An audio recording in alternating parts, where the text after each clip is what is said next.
Hello student, welcome to my channel Pratishth classes. मैं हूं Meena Mishra. Problem set जो हम कर रहे थे 5 उसका बस एंड हो गया है और 3 ही क्वेश्चन बाकी है। आज हम इस प्रॉब्लम सेट को कंप्लीट कर लेंगे और उसके बाद फिर नेक्स्ट लेक्चर में स्टार्ट करेंगे। तो जो थर्ड लास्ट क्वेश्चन है वो क्या है? Find the coordinate of the centre of the circle passing through the point P, Q and R। इसमें हमें सेंटर ऑफ सर्कल का कोऑर्डिनेट फाइंड करना है। ये सेंटर ऑफ सर्कल, यहाँ पर आपको ये नहीं बोला है कि ट्रायंगल है, मतलब इससे पहले जो हमने क्वेश्चन किया था उसमें सरकम सेंटर ऐसा एक वर्ड यूज हुआ था, जिसकी वजह से हमने जो डायग्राम बनाया था तो एक ट्रायंगल बनाया, देन एक सर्कल बनाया। लेकिन यहाँ पर उस सर्कल वो ट्रायंगल की जरूरत नहीं है, क्योंकि यहाँ पे सीधे क्या बोल रहे हैं कि एक सर्कल है और उस सर्कल में मान लो ये सेंटर है P, इसका कोऑर्डिनेट फाइंड करना है। P नहीं ले सकते क्योंकि PQR ऑलरेडी दिया हुआ है, इसका हम ले लेते हैं S हमने सेंटर ले लिया। और क्या बोल, centre of the circle passing through the point P, Q and R। ये जो सर्कल है ये 3 पॉइंट से पास हो रहा है, P, Q, R। ये P, Q, R आप सर्कल के ऊपर कहीं पर भी ले सकते हैं, तीनों साथ में भी ले सकते हैं, यहाँ पे कोई प्रॉब्लम नहीं। तो ये हमने जो PQR ले लिया, P का कोऑर्डिनेट हो गया 6 - 6, Q का कोऑर्डिनेट है 3 - 7 और R का कोऑर्डिनेट है 3 3। तो डायग्राम समझ में आया आपको? एक सर्कल है जो PQR 3 पॉइंट से पास हो रहा है। इस सर्कल का जो सेंटर है उस सेंटर का कोऑर्डिनेट हमें फाइंड करना है। तो हम यहाँ क्या एज्यूम कर ले कि इसका कोऑर्डिनेट हो गया x y। अभी सॉल्व करना स्टार्ट करते हैं। लेट x के कोऑर्डिनेट क्या है? x y is the centre of circle passing through P, Q, R। ये तो हमने लिख दिया। अभी ये P, Q, R से पास हो रहा है, मतलब यहाँ पे चाहे हम ट्रायंगल बनाए ना बनाए, कॉन्सेप्ट वही काम करेगा कि ये कुछ ऐसा। क्या कॉन्सेप्ट काम करने का बोल रही हूं मैं? इसको S ले लो। यहाँ पे कहने का ये मतलब है कि PS, QS और ये SR ये क्या है? Radius of circle. क्योंकि सेंटर से सरकमफ्रेंस तक जो हम लाइन ड्रॉ करते हैं वही रेडियस होता है। तो यहाँ PS, QS और SR इज रेडियस, और रेडियस तो इक्वल होगा अगर वो सेम सर्कल का रेडियस है। तो सेम प्रोसीजर हमने सरकम सर्कल का जो क्वेश्चन था सरकम सेंटर फाइंड करने का, उसमें हमने यही प्रोसीजर किया था। बट यहाँ पे बस वो वर्ड यूज नहीं हुआ है, मेथड हम वही यूज करेंगे। तो यहाँ हम क्या लिखेंगे? Circle passing through PQR, QS, SP and SR are radius of circle। ये रेडियस है। Therefore, since PS is equal to, यहाँ पे डिस्टेंस वर्ड यूज कर लो, distance of PS is equal to distance of QS is equal to distance of SR। तीनों ही equal होगा। SR are radius of circle, therefore distance is equal, क्योंकि same circle का radius है। अब इसी चीज को हम क्या लिख सकते हैं? Distance, therefore distance of PS square is equal to distance of QS square. अब अगर PS और QS इक्वल है तो उसका स्क्वायर भी इक्वल होगा, उसमें कुछ प्रॉब्लम नहीं है। तो यहाँ हम क्या करेंगे? अब डिस्टेंस फॉर्मूला लगा देंगे। यहाँ लिख देते हैं by using distance formula, by using distance formula. तो यहाँ पे डिस्टेंस फॉर्मूला लगा दो सीधे PS में। S का कोऑर्डिनेट XY है और P का कोऑर्डिनेट 6 - 6 है।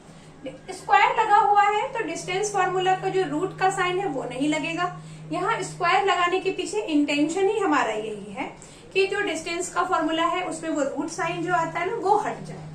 तो यहाँ पे स्क्वायर है तो रूट साइन नहीं आएगा और फॉर्मूला क्या है, x2 माइनस x1 का whole square plus y2 minus y1 का होल स्क्वायर। यहाँ पे y2 -6 है तो माइनस माइनस +6, क्योंकि एक हमारे फॉर्मूला में माइनस है और एक ये माइनस है, तो दोनों माइनस मिलके प्लस हो जाएंगे। तो y + 6 का होल स्क्वायर। अभी ऐसे ही हम QS का लिख लेंगे, तो QS पे भी क्या लिख रही हूं मैं, x - 3 का होल स्क्वायर प्लस y + 7 का होल स्क्वायर। ये ऐसा हमने लिखा। Now expand this number, a - b का होल स्क्वायर, a + b का होल स्क्वायर, वही फॉर्मूला लगेगा। तो क्या होगा, ये x square a square minus 2ab 12x plus b square 6 6 36। यहाँ पर भी same formula, y square 12y plus 6 6 36। ये आपको याद है ना।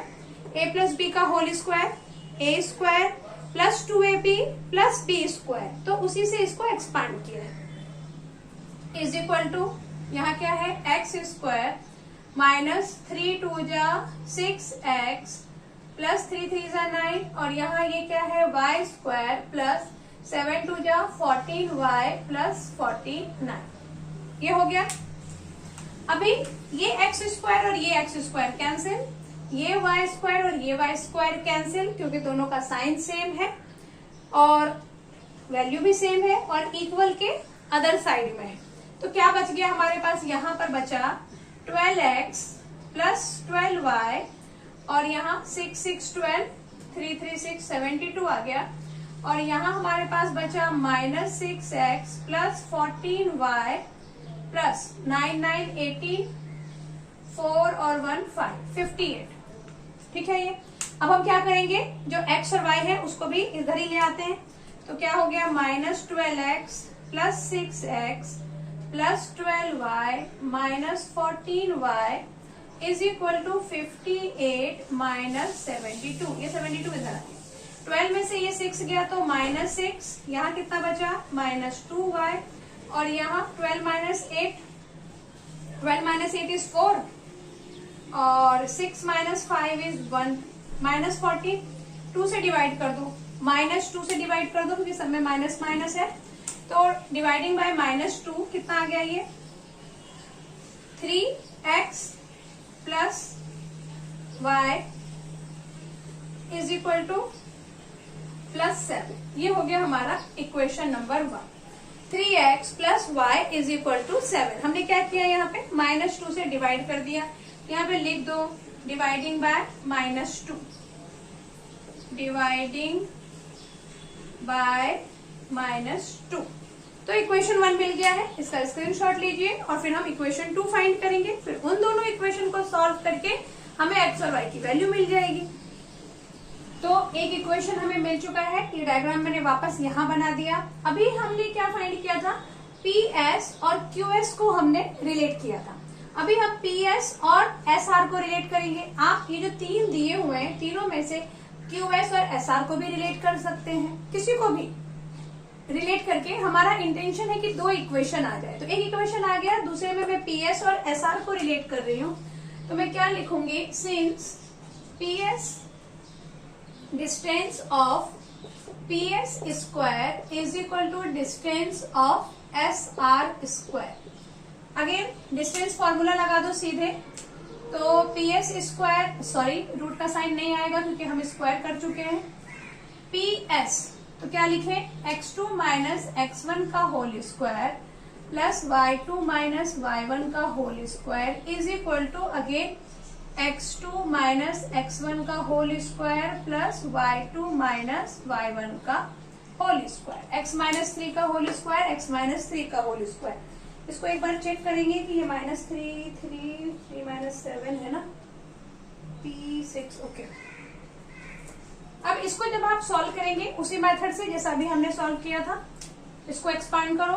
तो a स्क्वायर माइनस 2ab यानी 6 2 = 12x प्लस 6 6 = 36। ऐसे ही इसको y square plus 6 2 = 12y plus 36 is equal to, यहाँ पर भी x स्क्वायर -3 2 = 6x, यहाँ x नहीं आएगा y आएगा, क्योंकि ये y माइनस 3 का होल स्क्वायर। तो x square minus 6x plus 3 3 = 9 plus यहाँ पे y आएगा, नहीं सॉरी यहाँ तो x आएगा ना, ये y square minus 3 2 = 6y plus 3 3 = 9, ये राइट है। X square minus 6x plus 9, y square minus 6y plus 9। अभी देखो नेक्स्ट स्टेप में ये एक्स स्क्वायर और ये cancel, y square cancel, minus 12x plus 12y plus 6 और 6 12, यहाँ पे 72 पिछले क्वेश्चन की तरह, और यहाँ क्या आ जाएगा minus 6x minus 6y plus 9 9 18। सबको उठा के यहाँ ले आओ, तो minus 12x plus 6x plus 12y plus 6y is equal to 18 minus 72। Number उधर चले गए और वेरिएबल इधर आ गए। अभी इसमें से इसको माइनस करेंगे तो माइनस 6x, इन दोनों को प्लस कर देंगे तो 18y, और यहाँ कितना आ जाएगा 12 माइनस 8 इज 4, ये है 6, 6 माइनस 1 इज 5, माइनस इसको 6 से डिवाइड कर दे, माइनस 6 से डिवाइड कर देते हैं क्योंकि माइनस 6 है, तो यहाँ लिख दो डिवाइडिंग बाय माइनस 6। क्यों डिवाइड करते हैं हम लोग, ताकि हमारा इक्वेशन जो है वो थोड़ा रिड्यूस हो जाए, नंबर थोड़े छोटे आ जाए और हमें सॉल्व करने में इजी हो। बिना डिवाइड किए भी आप सॉल्व कर सकते हो, कोई इसमें प्रॉब्लम नहीं है। माइनस 6 से डिवाइड किया तो इक्वेशन क्या बना हमारा, x 6 3 = 18, यहाँ माइनस आ जाएगा, और 6 9 = 54 प्लस में ये आएगा 6 माइनस 6 से डिवाइड करेंगे तो 6 9 = 54। इक्वेशन 2। अभी इक्वेशन 1 क्या था 3x प्लस वाई 7, और इक्वेशन 2 है x minus 3y is equal to 9। आप लोगों का भी यही इक्वेशन आया है। ओके, अब ये लीनियर इक्वेशन है। लीनियर इक्वेशन को हम कैसे सॉल्व करते हैं, जो भी वेरिएबल है, वेरिएबल कोई भी एक वेरिएबल का आप कोफिशिएंट सेम करिए और फिर उन दोनों इक्वेशन को प्लस या माइनस करके कैंसिल करिए।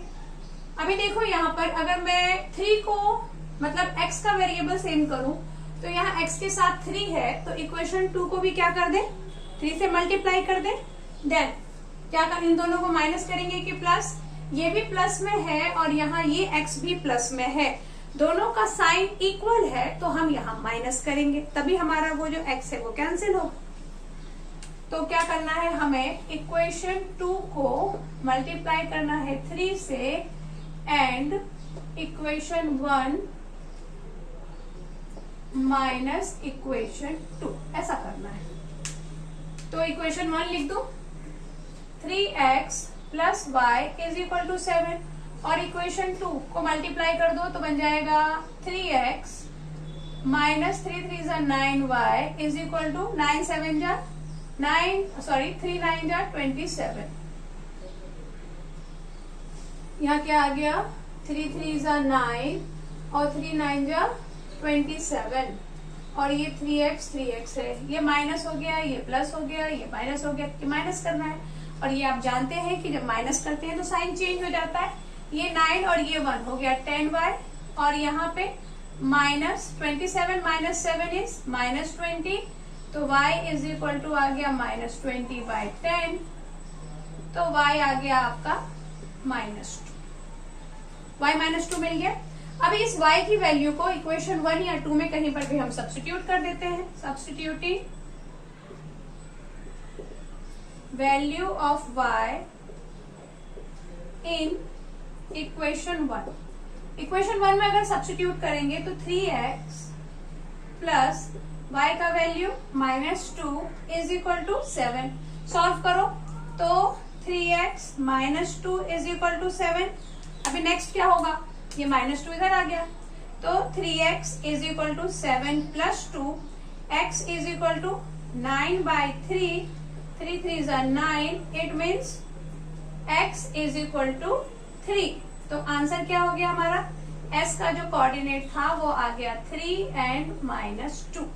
जो सेंटर था सर्कल का उसके कोऑर्डिनेट आ गए 3 एंड -2। समझ में आ गया। सिर्फ वर्ड में चेंज है, मतलब क्वेश्चन में कभी हमें सरकम सेंटर बोल के कभी सेंटर ऑफ सर्कल बोल के थोड़ा सा कंफ्यूज करने की कोशिश करते हैं, लेकिन आप इतने स्मार्ट हैं कि आप तो कंफ्यूज होंगे ही नहीं। क्वेश्चन अच्छे से समझिए और फिर आंसर मतलब सॉल्व करिए। यही हमेशा याद रखना है हमें कि कभी भी कुछ भी आता है मतलब पहले आपको क्वेश्चन समझना है। जब आप एक बार क्वेश्चन अच्छे से समझ जाएंगे तो उसको सॉल्व करने में आपको प्रॉब्लम नहीं होगी। अभी नेक्स्ट क्वेश्चन नंबर 21। डायग्राम देख के थोड़ा आपको कंफ्यूजन लग रहा होगा, लेकिन बहुत इजी क्वेश्चन है। क्वेश्चन नंबर 21 क्या है, देखो, find the possible pair of coordinates of the fourth vertex D. अभी आप इस पूरे डायग्राम को इग्नोर करते हुए सिर्फ ये ए बी सी डी देखो। इसमें हमको 3 ए बी और सी इसका पता है कि इनके कोऑर्डिनेट क्या होंगे, और ये जो फोर्थ है डी ये हमें फाइंड करना है कि इसका कोऑर्डिनेट क्या होगा। तो ये तो आप जानते ही हैं कि ग्राफ जब हम बनाते हैं तो अलग अलग पोजीशन पे कोऑर्डिनेट अलग अलग होगा। जैसे कि हो सकता है कि डी अगर यहाँ है तो उसका कोऑर्डिनेट कुछ और हो, और यही डी अगर यहाँ आएगा तो उसका कोऑर्डिनेट कुछ और होगा, वही डी अगर यहाँ आएगा तो उसका कोऑर्डिनेट कुछ और आएगा। मेरा कहने का मतलब ये है कि अगर मैंने एक क्वाड्रिलेटरल बनाया ए बी सी डी, तो डी मेरा यहाँ है, इस केस में जो डी का कोऑर्डिनेट्स है वो अलग होगा। अब अगर मैं ये वाले कोऑर्डिनेट की बात करूं, ए बी डी सी, जो दूसरा कोऑर्डिनेट है मेरा वो क्या है, A B D C. D यहाँ भी हो सकता है, ऐसा बिल्कुल जरूरी नहीं है कि ए बी सी डी ही लिखे हैं हम ए बी डी सी भी लिख सकते हैं। तो डी अगर यहाँ आ गया तो उसके कोऑर्डिनेट चेंज हो जाएंगे। और थर्ड जो ये वाली सिचुएशन है, इसमें कैसा है, इसमें है ए डी बी सी। अब अगर डी यहाँ आ गया तो उसका कोऑर्डिनेट चेंज हो जाएगा। तो इस तरह से हमने ये 3 सिचुएशन ली है डी के पोजीशन को अलग अलग जगह पे लाके, और फिर ये क्या पूछ रहे हैं, D of the parallelogram of 3 of its vertices are this, find the possible pairs of coordinate.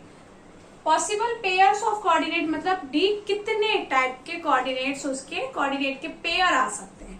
तो पेयर किस पे डिपेंड करेगा, अलग अलग पोजीशन ऑफ डी। जो हमने यहाँ पे ये 3 पोजीशन देखे हैं, तो यही 3 डायग्राम को यहाँ पे मैंने एक साथ बना लिया है। एक हो गया ये ए बी सी डी, एक ये वाला diagram A B D two C, और एक ये हो गया A D three B C. ये सारे ही पैरेलल हैं, पैरेललोग्राम है, क्योंकि पैरेललोग्राम क्या होता है, जिसमें अपोजिट साइड पैरेलल हो और इक्वल हो, उसको हम पैरेललोग्राम बोलेंगे। अगर आप इक्वल वाले कॉन्सेप्ट को थोड़ी देर रहने भी दें, तो अगर अपोजिट साइड पैरेलल है तो भी हम उसको पैरेललोग्राम बोलते हैं। अब यहाँ पर हमें क्या बताना है, डी के कोऑर्डिनेट बताने हैं। तो डी का कोऑर्डिनेट अलग अलग डायग्राम में बनाएंगे, मतलब अलग अलग का बताने के लिए हम क्या कर सकते हैं, यहाँ पे देखो, डी का कोऑर्डिनेट बताना है तो डी क्या होगा, C D is equal to A B होना चाहिए डिस्टेंस, क्योंकि ये पैरेललोग्राम है। तो एक इक्वेशन आएगा। दूसरा काम हो सकता है A D is equal to, जब हम बी सी करें डिस्टेंस उसका, तो दूसरा इक्वेशन आएगा, और फिर हम एक्स और वाई की वैल्यू फाइंड करके डी का कोऑर्डिनेट फाइंड कर देंगे। सेम प्रोसीजर हम तीनों में करने वाले हैं, पर डिस्टेंस फॉर्मूला यूज करके ये थोड़ा बड़ा हो जाता है। तो हम डिस्टेंस फॉर्मूला ना यूज करके अगर स्लोप यूज करें, स्लोप के फॉर्मूले में हम क्या प्रूव कर देंगे कि अपोजिट साइड्स पैरेलल है। मतलब प्रूफ तो नहीं करना है ये, क्योंकि दिया हुआ है कि पैरेललोग्राम है, तो अगर अपोजिट साइड पैरेलल है तो इसका मतलब उसका स्लोप इक्वल होगा। और ये पैरेललोग्राम गिवन है, इसका मतलब क्या हुआ कि अपोजिट साइड्स तो पैरेलल है ही। अगर अपोजिट साइड पैरेलल है तो स्लोप इक्वल है। तो हम डिस्टेंस इक्वल वाला कॉन्सेप्ट नहीं यूज करेंगे, हम स्लोप इक्वल वाला कॉन्सेप्ट यूज करेंगे, और फिर ये D1, D2 और D3 की वैल्यू लेकर आएंगे 3 अलग अलग। कैसे लाएंगे अभी आप देखो। तो पहले इसको मिटा दूं। तो पहले हम कौन से क्वाड्रिलेटरल में देख रहे हैं, ए बी सी डी। यहां लिख देती हूँ, इन quadrilateral A B C D1, या फिर पहले हमें मेंशन करना पड़ेगा, लेट D1 के coordinate x1 y1, D2 coordinates are x2 y2, and D3 coordinates are x3, y3 is different position of D. Different position of D. ये इसके different position हो गए और साथ में हमने उसके कोऑर्डिनेट लिखे हुए हैं। तो अब किसकी बात कर रहे हैं हम? ए बी सी डी में in triangle quadrilateral A B C D one. A B C D one क्या है? ए बी सी डी, ये डी वन है। तो triangle A B C D one में क्या है? सॉरी, ट्रायंगल नहीं है वो, क्वाड्रिलेटरल है। Quadrilateral A B C D one is parallelogram. ये दिया हुआ है कि पैरेललोग्राम है। Therefore D C is parallel A B, ये होना चाहिए। D C parallel A B होना चाहिए क्योंकि पैरेललोग्राम में अपोजिट साइड्स पैरेलल होते हैं। अब डी सी और ये पैरेलल होगा, इसका मतलब ये हुआ कि slope of D C is equal to slope of A B होना चाहिए।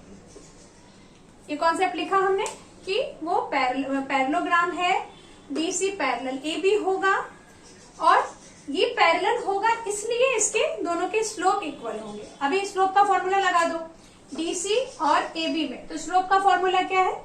y2 minus y1 by x2 minus x1। तो जब मैं डी सी ले रही हूं तो यहाँ पे y2 यानी -2 minus x1, sorry y1, y2 minus y1 ना, बाय x2 यानी 3 minus x1 is equal to slope of A B. A B मतलब y2 minus y1 by x2 minus x1, ऐसा। -2 -6 1 -5। अब इसको सॉल्व कर दें तो -2 y1 3 minus x1 is equal to, ये कितना हो जाएगा? 6 to 8 और ये हो गया -4, 4 2 8।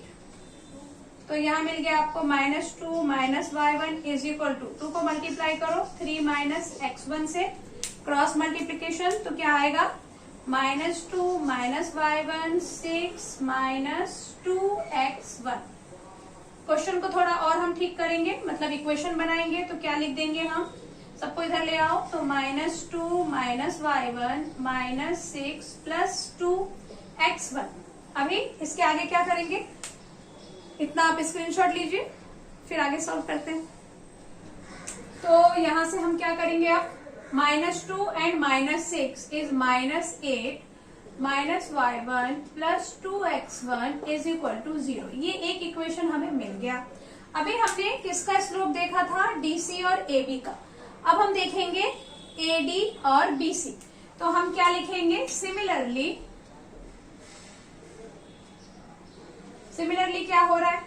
AD1 इज पैरेलल BC और रीजन क्या है? Side of parallelogram, side of parallelogram. Therefore, slope of AD1 is equal to slope of BC. अभी इसका स्लोप फाइंड करेंगे दोनों का। तो AD1 और BC का स्लोप, AD1 यानी कि 6 minus y1 by 5 minus x1 is equal to -2 plus 2 by 1 minus 3। ठीक है, ये इन दोनों को लिया, y2 minus y1 x2 minus x1, यहाँ पे y2 माइनस y1 और x2 माइनस x1। ये क्वेश्चंस काफी इजी होते हैं, बट थोड़ा अगर आप ध्यान नहीं रखेंगे तो पूरा क्वेश्चन गड़बड़ हो जाएगा। अब इसको जब मैं सॉल्व करूंगी, यहाँ क्या आ जाएगा? 6 minus y1 by 5 minus x1 is equal to 0, 1 minus 3 is -2। तो इसको जब इससे मल्टीप्लाई करेंगे तो वो तो 0 हो जाएगा, और इसको इससे मल्टीप्लाई करें, या फिर आप ऐसा समझ लो कि ये पूरा 0 हो गया, ये ऐसा कर लो। y1 5 minus x1 is equal to 0, -2 को 0 से मल्टीप्लाई किया पूरा 0। अब यहां से क्रॉस मल्टीप्लीकेशन किया तो ये चीज 0 होके खत्म हो जाएगी और यहाँ क्या बच जाएगा, 6 minus y1 is equal to 0, तो 6 इज इक्वल टू y1।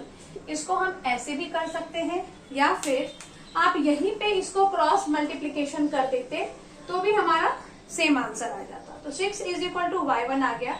अब इस y1 की वैल्यू को मैं यहां सब्स्टिट्यूट कर देती हूँ। Substituting value of y1 in equation 1। Equation 1 में वैल्यू सब्स्टिट्यूट करो तो -8 -6 plus 2x1 is equal to 0।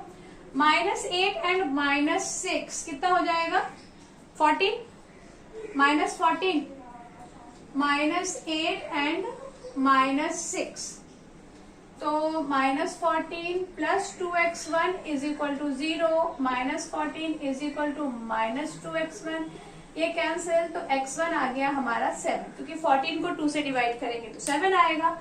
इसका मतलब कि D1 के कोऑर्डिनेट क्या आ गए, 6 एंड 7। इसको एक बार चेक करेंगे आंसर को।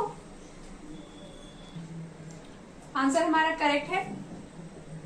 अभी हमें D1 के कोऑर्डिनेट मिले हैं। D1 मिला है 7 एंड 6, ये तो D1 मिल गया, यानी D का एक ये पेयर ऑफ कोऑर्डिनेट पॉसिबल है। अभी अगर मैं इसकी बात करूं, यहाँ पर ये D2 जो था हमारा, जिसको मैंने x2 y2 लिया था, तो अब मैं किस क्वाड्रिलेटरल की बात कर रही हूं, इन क्वाड्रिलेटरल ABD2C की बात कर रही हूं, ABD2C। अब यहाँ पे क्या होगा, slope of AB is equal to slope of CD2 और slope of AC is equal to slope of BD2। तो वैसे ही करते हैं, इन क्वाड्रिलेटरल ABD2C क्या होगा, CD2 इज पैरेलल AB और रीजन क्या होगा, साइड ऑफ पैरेललोग्राम।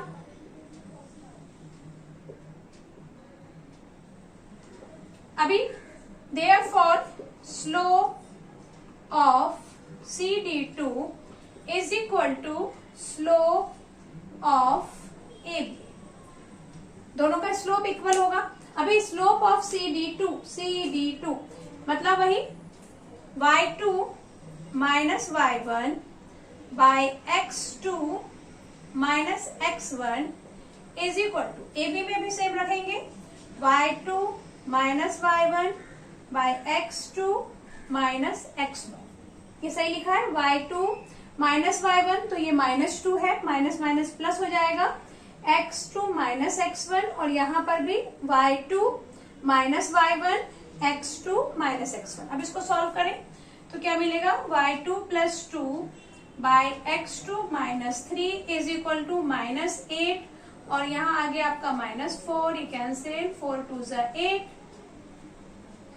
तो यहाँ पे मिला हमें y2 plus 2 by x2 minus 3 is equal to 2 by 1, cross multiplication कर दो तो y2 plus 2 is equal to 2x2 minus 3 2 ज़ा 6 और फिर इधर लेकर आ जाओ उसको, y2 minus 2x2 plus 2 plus 6 is equal to 0। तो इक्वेशन क्या मिलेगा हमें, y2 minus 2x2 plus 8 is equal to 0। एक तो ये इक्वेशन मिला और दूसरे में हम यहाँ पर AC और BD2 इसका स्लोप इक्वल करके एक इक्वेशन यहां से फाइंड करेंगे और जैसे अभी इसको किया था वैसे ही इसको भी सॉल्व करेंगे। स्क्रीनशॉट लो, फिर कंटिन्यू करते हैं। तो यहाँ हमने क्या किया था, अभी CD2 और AB इस स्लोप को इक्वल करके हम ये इक्वेशन लेकर आए, इसको आप नाम दे दो इक्वेशन 2। और अभी नेक्स्ट हम क्या करेंगे, स्लोप ऑफ, या फिर डायरेक्ट हम क्या लिखेंगे, AC इज पैरेलल BD2। जैसे CD2 इज पैरेलल AB है वैसे ही AC इज पैरेलल BD2 और रीजन हम क्या लिखेंगे, side of parallelogram. side of parallelogram. Therefore, slope of AC is equal to slope of BD2.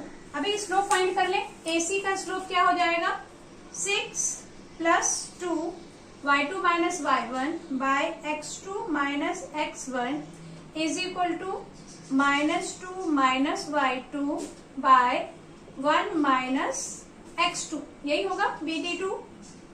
y2 minus y1 और x2 minus x1. 6 plus ये y2 minus y1 और x2 minus x1. 6 plus 2 is 8. 5 minus 3 is 2 is equal to -2 minus y2 1 minus x2. तो ये हो गया 2 4 जा 8. ये हमारा इक्वेशन एक यहाँ है. अब हम 4 से इसको मल्टीप्लाई कर दें तो 4 1 जा 4 minus 4x2 is equal to -2 minus y2. तो यहां से क्या बनेगा इक्वेशन हमारा? -4x2 इसको इधर ले आओ. -4x2 plus y2 is equal to -2 minus 4. ये वाला 4 इधर गया तो यहाँ आ गया -4x2 plus y2 is equal to -6. ये हो गया इक्वेशन नंबर 3.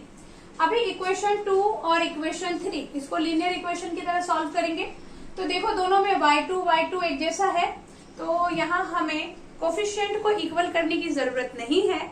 और एक बात ये है कि इसका y2 भी प्लस में है और इसका y2 भी प्लस में है तो दोनों इक्वेशन को हमें माइनस करना पड़ेगा. तो आप क्या लिख सकते हैं? Equation 3 minus equation 2. तो 4x2 plus y2 is equal to -6 लिख दो. और इक्वेशन 2 क्या है? y2 यहां लिख देती हूँ -2x2 इज इक्वल टू -8. ये 8 उधर जाके माइनस हो जाएगा. क्या हुआ यहाँ पे? ये जो +8 है वो यहाँ आके -8 हो जाएगा. और ये जो x2 y2 का पोजीशन हमने चेंज कर दिया क्योंकि आपको पता है कि हम लाइक टर्म्स ही एक के नीचे एक लिख सकते हैं तभी हम उसको प्लस माइनस कर पाएंगे. अब माइनस कर रहे हैं तो ये प्लस ये माइनस और ये प्लस ये कैंसिल. 4 माइनस 2 -2x2 और यहाँ आ जाएगा 2. तो x2 आ गया आपका -1. ये जो x2 आया इसको हम कहा सब्स्टिट्यूट कर दें? इक्वेशन 2 में. इसको मैं यहां लिख देती हूँ substituting value of x2 in equation number 2. Equation number 2 में सब्स्टिट्यूट करेंगे तो क्या होगा? y2 -2 -1 plus 8 is equal to 0. तो आंसर कितना आएगा हमारा? y2 +2 + 8 is equal to 0. तो y2 आ जाएगा -10. 8 + 2 इज 10. y2 is 10. तो एक जो हमारा d2 है d2 का कोऑर्डिनेट क्या हो सकता है? -1 -10. ये आंसर आपकी बुक में नहीं है. आपकी बुक में सिर्फ 2 ही आंसर है. तो वो जो तीसरा आंसर है वो हमारा आएगा जो आपकी बुक का दूसरा आंसर है. मतलब ये x3 y3 ये वाला आंसर नहीं है. लेकिन जो हम d का अभी कोऑर्डिनेट फाइंड करेंगे d3 का वो आंसर आपकी बुक में दिया हुआ है. ये समझ में आया कैसे किया? अब हम किसको कर रहे हैं? क्वाड्रिलेटरल.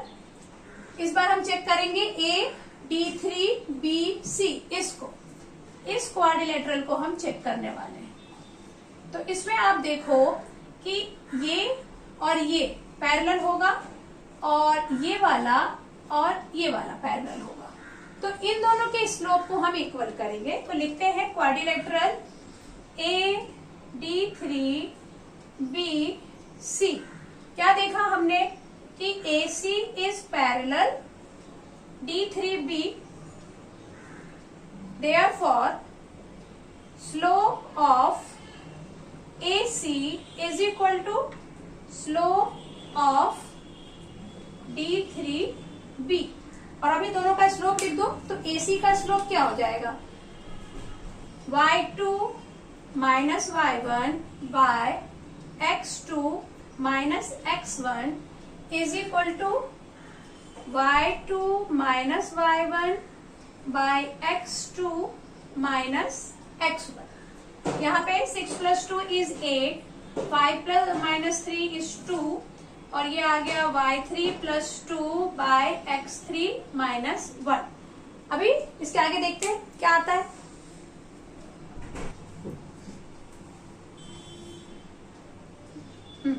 तो यहाँ क्या हो जाएगा, 2 4 जा 8, तो ये कुछ ऐसा होने वाला है। यहाँ मैं लिख देती हूँ 4/1 = y3 + 2/x3 - 1। मल्टीप्लाई करो तो 4x3 - 4 = y3 + 2, क्रॉस मल्टीप्लीकेशन, और यहां से इक्वेशन क्या बनेगा, 4x3 - y3 = 2, ये इधर आके हो गया 4, यानी 4x3 - y3 = 6। अभी नेक्स्ट देखेंगे हम।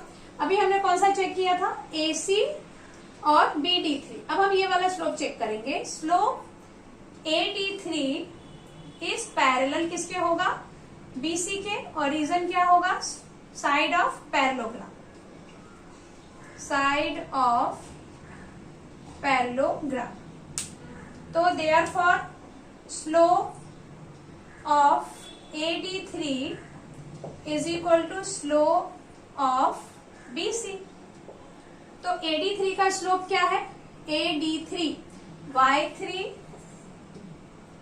- 6/x3 - 5 = -2 + 2 1 - 3। तो यहां से मिल गया आपको y3 = 6 मिल जाएगा। क्यों मिल जाएगा भाई y3 = 6, क्योंकि ये हम जानते हैं कि ये 0 आ जाएगा, फिर मल्टीप्लाई करेंगे तो y3 = 6। अब इस y3 = 6 को हम किस इक्वेशन में डाल दें, ये जो हमने इक्वेशन नंबर 4 बनाया है। इक्वेशन के नंबर में हो सकता है कुछ गड़बड़ हो गई हो, क्योंकि बार बार ये बोर्ड रब करके मुझे लिखना पड़ रहा है, तो वो आप थोड़ा तो मैनेज कर ही लेंगे। अभी यहाँ पे मैं y3 की वैल्यू रख देती हूँ 6, तो substituting value of y3 in equation number 4।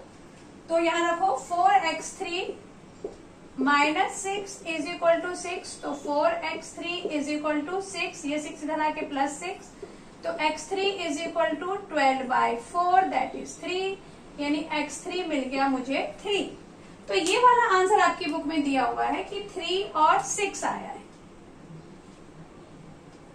इसका कोऑर्डिनेट क्या आ गया, 3 और 6, D3 का। तो एक बार आंसर चेक करेंगे, करेक्ट है आंसर। तो दो कोऑर्डिनेट तो दिए हुए हैं, लेकिन जो तीसरा हमारा आया था D2 का वैल्यू, वो आपकी बुक में नहीं दिया है, बट इसके 3 आंसर पॉसिबल है, और अगर एग्जाम में आता है तो आप पूरा ही सॉल्व करेंगे। आपने देखा कि काफी इजी था, लेकिन बहुत लेंथी था, क्योंकि सेम चीज हमें बार बार करना है। तो मैंने इससे पहले भी आपको बताया कि क्वेश्चन बहुत इजी है, बट वो जब हम कोऑर्डिनेट लेते हैं तो उस टाइम पे मिस्टेक होने के बहुत ज्यादा चांसेस है, तो वो उस टाइम पे आप ध्यान रखिए। ओके, अभी लास्ट क्वेश्चन नंबर 22 बहुत इजी है। इतने सारे हमने अजीब से क्वेश्चन सॉल्व किए हैं, लेंथी क्वेश्चन सॉल्व किए हैं, उसके सामने तो ये क्वेश्चन कुछ भी नहीं है। आप भी पढ़ के समझ ही गए होंगे। लेकिन मेरा जो ये चैनल है, मेरे इस चैनल का इंटेंशन ये है कि मैं आपकी बुक के, टेक्स्ट बुक के हर एक क्वेश्चन का सोल्यूशन आपको करके दूं, और हम साथ में मिलके हर एक क्वेश्चन का सोल्यूशन करें। तो इसलिए हम इस क्वेश्चन को भी सॉल्व करेंगे। Sorry, find the slope of the diagonal of a quadrilateral. इसका डायगोनल का स्लोप फाइंड करना है। तो डायगोनल क्या होता है, ये क्वाड्रिलेटरल के वर्टाइसेस दिए हुए थे, डायग्राम नहीं दिया हुआ था, लेकिन मैंने डायग्राम बनाया है, क्योंकि डायग्राम बना के क्वेश्चन को अगर आप समझने की प्रैक्टिस करेंगे तो आपके लिए बहुत अच्छी आदत है। तो ABCD ये हमारे वर्टाइसेस बुक में दिए हुए हैं, और इसके डायगोनल का स्लोप हमें फाइंड करना है। तो पहले तो हम डायगोनल बना लें। ये AC एक डायगोनल हो गया और BD एक डायगोनल हो गया। दोनों का स्लोप फाइंड कर लेंगे। कोई अलग नहीं है कि डायगोनल का स्लोप फाइंड करना है तो कोई तीसरा मेथड यूज करना है, ऐसा नहीं है। जैसे ही हम साइड का या लाइन का स्लोप फाइंड करते हैं, वैसे ही डायगोनल का फाइंड करेंगे।